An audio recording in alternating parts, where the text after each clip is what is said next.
Hey guys, it's Chris here from Ruled by Raptors. I'm here to make an apology for something that happened last week. For anybody who doesn't know, there was a post went out of Donald Trump slagging off Ruled by Raptors and Sleep Dep, and it's caused a bit of offence and hurt that I had no idea that it would cause. Basically, it came from a place of just trying to find a hook to advertise our single that comes out on Friday. We had been posting loads of trailers for the music video, behind the scenes stuff, and because it's the same content going over and over again, people were beginning to skip it, and we were worried people might forget. And I said to the lads, leave it with me. You guys are all busy and at work. I'll deal with this. I've got an hour before I go to the doctors. And I sort of sat there and thought, whatever it was, it had to be funny. It had to be something that people would scroll by and go, oh, wait, hang on, what's this? And my first thought was, you see Donald Trump and you go, oh, God, what's he said now? And so I was going to take a picture and do one of those those Instagram filters and have my mouth and eyes and me doing an impression, but it came out really bad. My impression didn't even sound like someone trying to do an impression of Donald Trump, and so I scrapped it. And the next thing I thought was, well, maybe it would be better if it was his mouth moving, because if you have the sound off, you would go, okay, I need to hear this, what's he saying? And then you would hear him slagging us off, which is exactly what the video did. And at the end of it, it goes to a trailer, and then I thought people would just laugh, pre-save and go. Nick said, I wish you'd kind of ran that by us, because it's really iffy with it being AI. I'm not comfortable with this. And I said, well, it's not the same as making a logo with ChatGPT and just getting it to completely generate it. It's not the same as a music video and anything like that.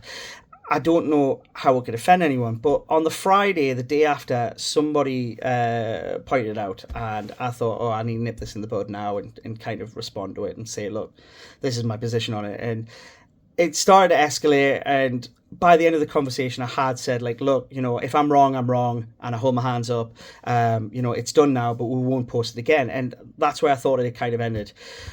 But on the Friday night, I was stewing on it, and I was really getting wound up about it. And Nick said, look, maybe we should just delete it. And I said, if we delete it, though, it's going to look like we're sweeping it under the carpet. It's going to make it look like, we're pretending it didn't happen. And I says, and I don't want people to feel that way. I says, look, I said I wouldn't post it again.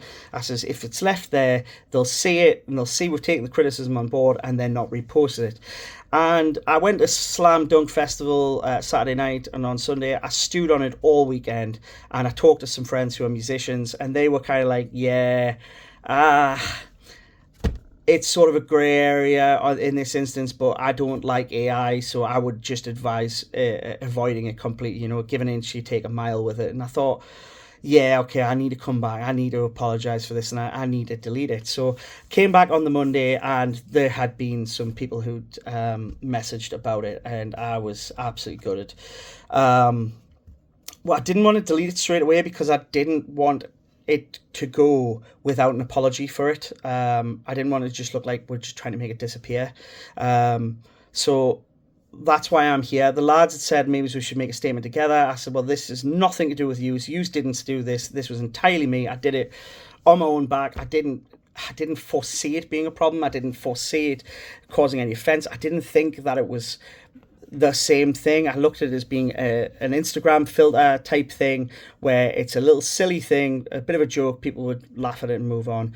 Anybody who knows us knows we stand for a lot of moral causes. We're not bigoted. We are not transphobic. We stand against homophobia and racism and everything. And we use artists all the time.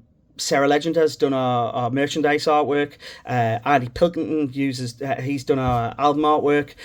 Craig Strawbridge, he took photos for us for the Silent Sound stuff, so I could put together the artwork for that, because I have a background doing graphics for web design. So and I do the posters. Matt did the mixing for the album. Sam Cooke recorded it. Bob Cooper mastered it. So we're always looking to work with others in our art.